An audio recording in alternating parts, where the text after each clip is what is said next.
अस्सलाम वालेकुम to everyone. और मैं उम्मीद करता हूं कि आप सब लोग खैरियत से होंगे। तो इस टाइम मैं कैन मार्केट कैप के ऊपर हूं और 24 आवर % के हिसाब से इस टाइम बीटीसी की जो करंट मूवमेंट है तो ये 1.3% डाउन है। इथेरियम ईथ जो है 3.58% डाउन है और बाइनेंस बीएनबी कैन जो है इस टाइम 3.27% जो है डाउन है। तो सबसे पहले चलते हैं फियर एंड ग्रीड इंडेक्स की तरफ और आज इसकी वैल्यू जो है 24 है और मार्केट के अंदर जो है अभी भी एक एक्सट्रीम फियर है।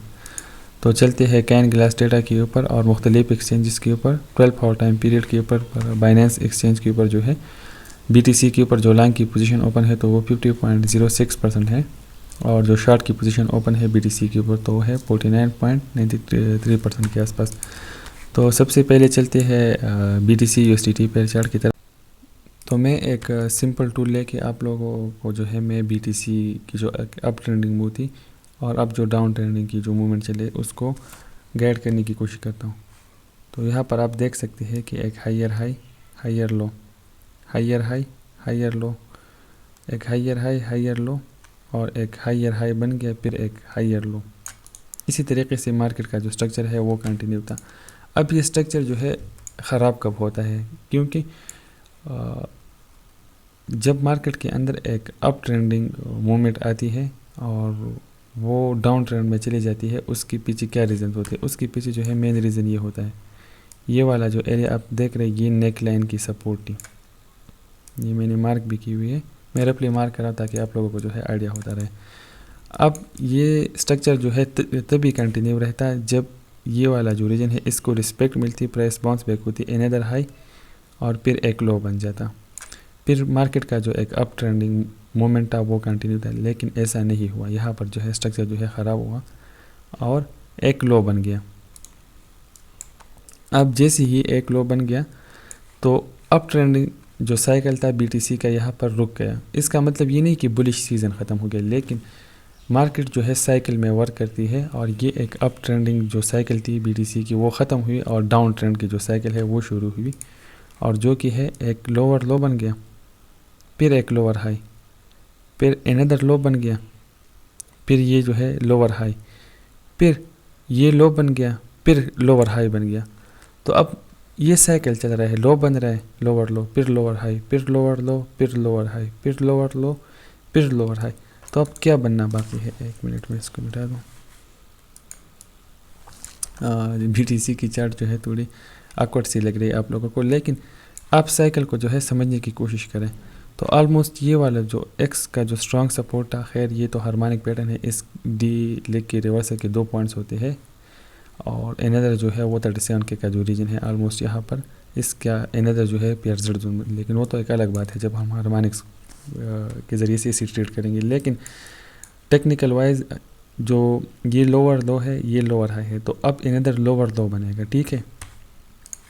तो ऑब्वियसली यहाँ पर बनने की चांसेस है, लेकिन आप लोगों ने एक बात जो है उस का ख्याल रखना है। जैसे ही ये पैटर्न एक्सपायर हुआ है एक अप ट्रेंडिंग, तो जैसे ही यहाँ पर इसकी अगर सपोज करे एक लोअर तो नहीं बनता और इस हाई के मुकाबले में ये ब्रेक हो कि यहाँ पर हाई अगर बन गया 52K के ऊपर, तो फिर जो है डाउन ट्रेंडिंग जो है ख़त्म हो जाएगा और एक अप ट्रेंडिंग मूवमेंट जो है वो हमारे पास जो है शुरू हो जाएगी। लेकिन इसके साथ जो हम कॉन्फ्रेंसेस ऐड करते हैं टेक्निकल वाइज, ये वाला जो रीजन है यहाँ पर है, यहाँ पर जो है बहुत बड़े स्टॉप लॉसेस पड़े हुए हैं।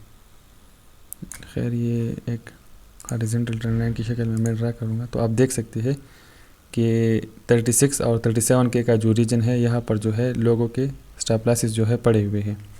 तो आप इस रीजन में जो है बीटीसी के आने का वेट करें।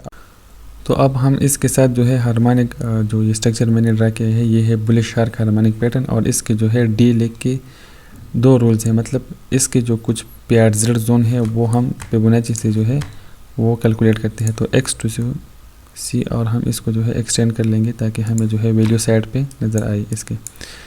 तो डी लेग जो है ये एक पेयर जेड जोन जो है इसका 0.886 का जो रीजन है और दूसरा जो है परफेक्टली ये है 1.13।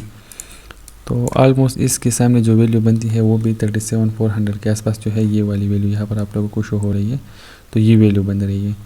तो ये लेग जो है अभी बना नहीं है और यहाँ पर एक वीक की शक्ल में आई और इसको थोड़ा सा डिसओबे किया लेकिन फिर रिवर्स हुई और इसके जो पहला जो टारगेट्स होता है वो अचीव हुआ यहाँ पर।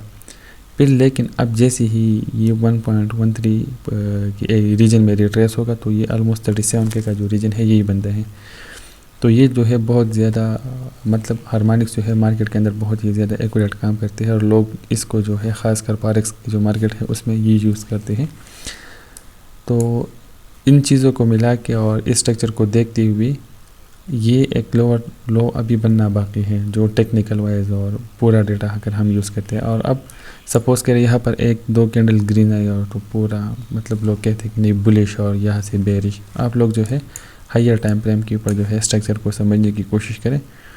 तो जो मतलब यहाँ पर एंट्री अभी लेंगे तो उनको इतना लॉस नहीं होगा, वो टेम्परेरी थोड़ा सा प्लॉट होकर जल्दी रिकवर हो जाएंगे। लेकिन जिन लोगों ने यहाँ पर बाइंग की थी और स्टॉप प्राइसेस यूज़ नहीं की थी तो वो लोग जो है स्टक है। लेकिन वो लोग अगर स्पॉट में है पैनिक सेलिंग नहीं करते तो सिर्फ उनका टाइम कंज्यूम हो जाएगा। लेकिन अगर उनके चूज़ किए हुए प्रोजेक्ट अच्छे थे तो वो उससे निकल जाएंगे, सिवाय कुछ बेड प्रोजेक्ट्स के जिस तरह अभी SLP है और कुछ 2-3 पेयर और ऐसे है या न्यू प्रोजेक्ट है। तो आप कोशिश करें कि ओल्ड प्रोजेक्ट्स और टॉप 10 के अंदर जो है अपनी इन्वेस्टमेंट करें। अब आते हैं BNB USDT पेयर की तरफ। तो BNB USDT पेयर को 4 आवर टाइम फ्रेम के ऊपर जो स्ट्रॉन्ग सपोर्ट हासिल है वो है $406। लेकिन अगर BTC हेवी करेक्शन लेता है तो ऑब्वियसली पूरी मार्केट जो है एक डाउन ट्रेंड की शक्ल लेती है।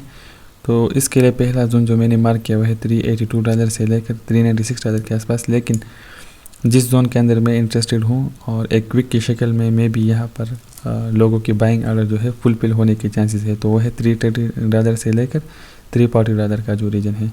तो ये दो जोन जो है मैंने पहले से आप लोगों के लिए मार्क की हुई है। जो लोग लॉन्ग टर्म के लिए BNB को होल्ड करना चाहते हैं तो ये उनके लिए जोन है।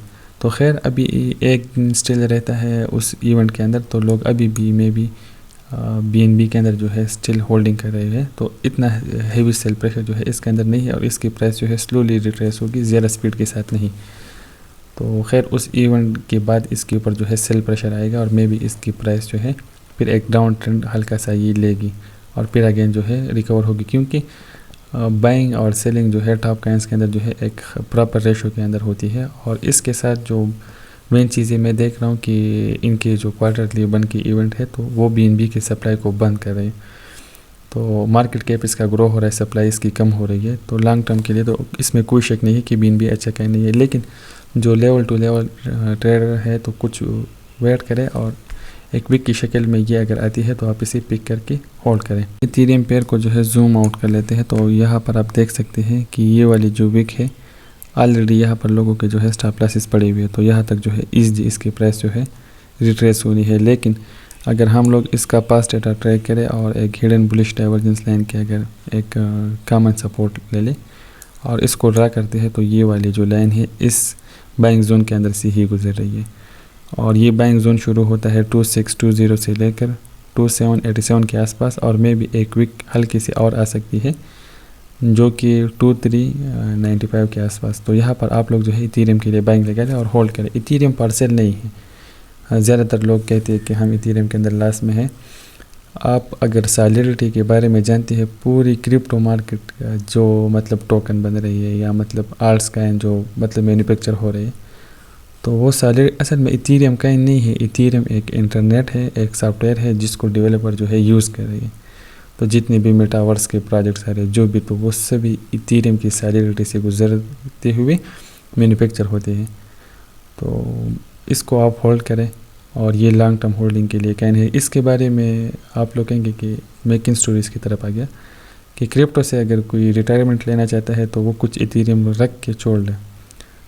तो इथेरियम लॉन्ग टर्म के लिए है और आप बिल्कुल भी अगर आपके पास एक्स्ट्रा USDT है, हाँ इसकी मतलब जो रिटर्न है वो थोड़े से स्लो होंगे लेकिन आपकी जो अमाउंट है सिक्योर रहेगी और ये वक्त के साथ जो है आपका एक एक्सपोनेंशियल ग्रोथ आपकी जो कैपिटल है उसको भी देगा और आपकी अमाउंट जो है सिक्योर रहेगी इस काइन के अंदर। अब आते हैं अनदर पेयर BTUSDT की तरफ और इसके बारे में आप लोग बार बार कमेंट बॉक्स में पूछ रहे थे कि इस काइन को जो है कवर किया जाए। तो ये मेरा पर्सनल फेवरेट काइन है और आपने इसकी जो है प्राइस प्रेडिक्शन पूछी है। तो ये $1 तक जाने की पोटेंशियल जो है लॉन्ग टर्म में रख सकता है।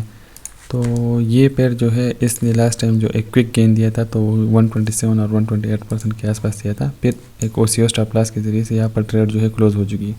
अब अगेन यहाँ से हमारी कॉल है और ये जो है 4 to 6% लॉस में है, लेकिन ये जो है टेम्परेरी लॉस है। ओवरऑल जो है ये कैन डाउन है और ये जो है अभी रिट्रेस होगा। तो खैर इससे जो स्ट्रॉन्ग रेजिस्टेंस हासिल है तो वो है 0.102 के आसपास, और इनदर जो स्ट्रॉन्ग रेजिस्टेंस इसे है 0.123 के आसपास।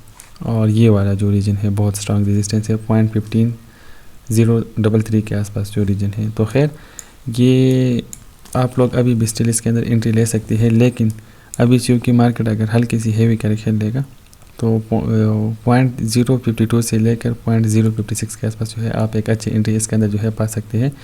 और ये जो इसकी प्रीवियस ये वाली सपोर्ट्स है स्ट्रॉन्ग, तो इनको मैं कंसीडर करके आप लोगों को जो है ये वैल्यू बता रहा हूँ। FTT/USDT पेयर जो है एक एक्सचेंज कैन है और मेरी नज़र में जो है ये नेक्स्ट BNB है। तो जिन लोगों ने BNB कैन को मिस किया हुआ है तो वो हर डिप के अंदर जो है कुछ ना कुछ FTT कैन बाय करते जाए। इससे हिडन बुलिश डाइवर्जेंस लाइन की जो स्ट्रॉन्ग सपोर्ट है वो है $37 के आसपास, और जो स्ट्रॉन्ग सपोर्ट है अगर हम इसका पास्ट डेटा ट्रैक करें तो वो है $21 के आसपास। इसके लिए जो अपकमिंग स्ट्रॉन्ग रेजिस्टेंस है तो वो है $56 के आसपास, 66, 74, और जो previous all time high resistance है तो वो है $85 के आसपास। तो लॉन्ग टर्म के लिए इसकी जो प्राइस प्रेडिक्शन है तो वो है $400 to $600 के आसपास। तो ये बहुत ही अच्छा परफॉर्म करेगा।